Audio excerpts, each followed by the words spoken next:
Well, the House is set to vote tomorrow at 6:30 p.m. Eastern to go to conference with the Senate to hammer out one deal on the GOP tax bill. After the Senate passed its version this weekend in the wee hours yesterday morning, now both chambers must agree on a single bill that goes to the president's desk for his signature.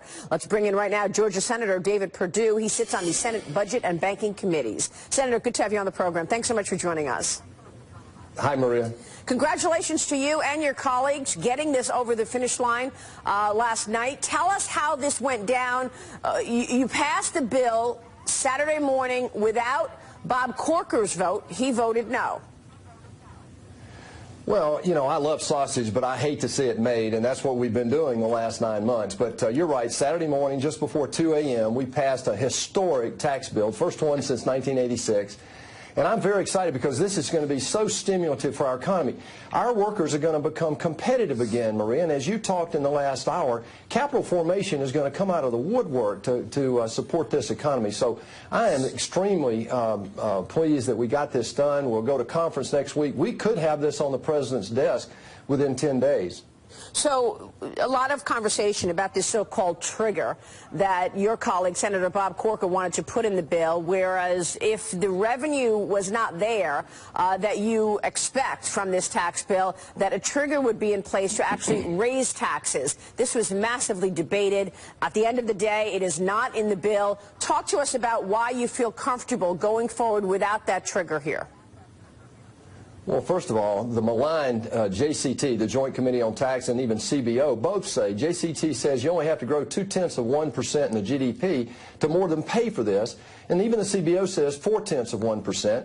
And look, what the president has been doing all year, job one, he said, was growing the economy, roll back regulations, as you've talked repeatedly on your show, go after energy, which we've done, and now reform the tax package. So what we've got is a situation where this economy is going to grow. I have full confidence as a business guy that's lived and worked around the world, Maria, this is going to be so stimulative. The rest of the world woke up Saturday morning and took a deep breath because they were so afraid we weren't going to do this.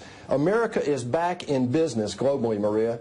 Yeah, this is a good positive for sure. A lot of economists are expecting this to increase earnings and help the backdrop for business so that business turns around and invests in R&D and infrastructure and hires new workers. How worried are you that, in fact, the savings that businesses will see will result in those businesses buying back stock or increasing dividends as opposed to actually hiring new workers?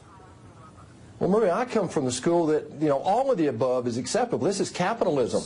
Capital flow is very important in the generation of jobs and economic growth. And that's what happens, whether it's in dividends or training and what. But the people that I've talked to in positions of power in the business world are saying that, look, we have been in a recession now for over 8 years in some terms. I mean, this is the lowest period of economic growth in our history.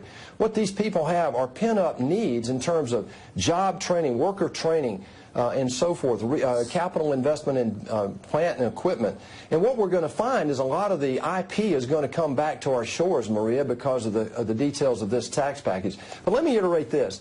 The benefit to the individuals is not to be ignored. 68% of the tax cuts in this bill go to individuals, such that a family of 4, this is 2 kids and a couple, making a median income of $73,000 are going to get a 60% tax cut. A single mom making $41,000 with a child is going to get a 75% tax cut. And we took 6 million people who pay taxes now will come off the rolls, Maria. Yeah. This is a great day for the middle class. Let me ask you to compare the Senate bill versus the House bill. Our viewers want to understand better how the final bill might look different from what you guys just passed in the Senate.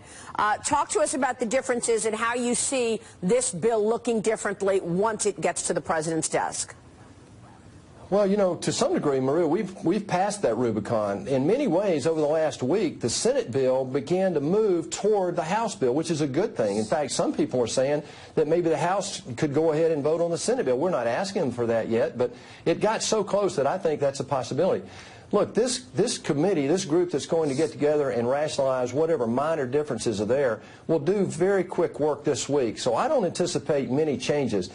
We moved in the SALT area, the state and local tax, such that we gave relief to some of the high-cost states, but also I believe that we have taken out a lot of the differences. So I think this is going to move very quickly. Is there room to lower rates for some taxpayers here if you make a difference on SALT? The state and local tax deduction being eliminated obviously is a big deal for some of these high-tax states who may very well see higher taxes for some of their constituents. Is there movement that you see happening in the next week that would lower rates for those individuals?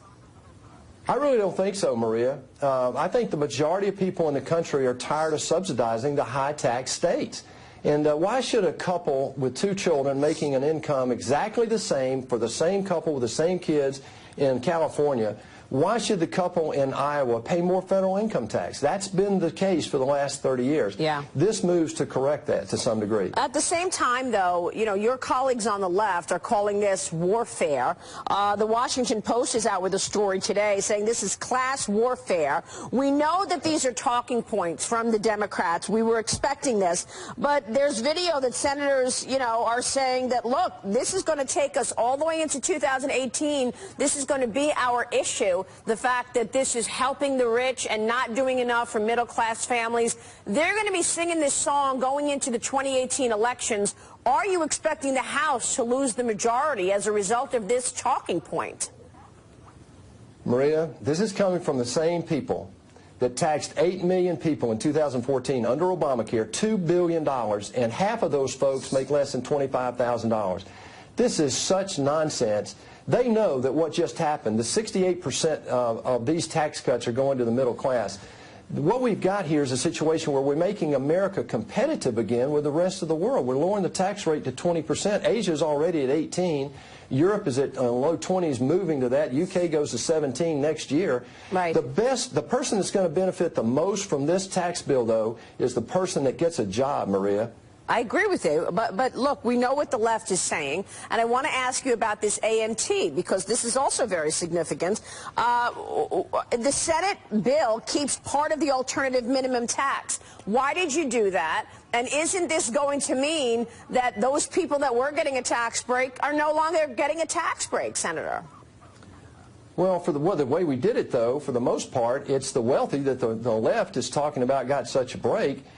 We put this back in there primarily to pay for an enrichment of cuts on the individual side. Just in the last 2 weeks, Maria, we took the cuts on the individual side. This is in the middle class now, from the median income and up. We took it up by 20%, from $3 trillion to $3.6 trillion.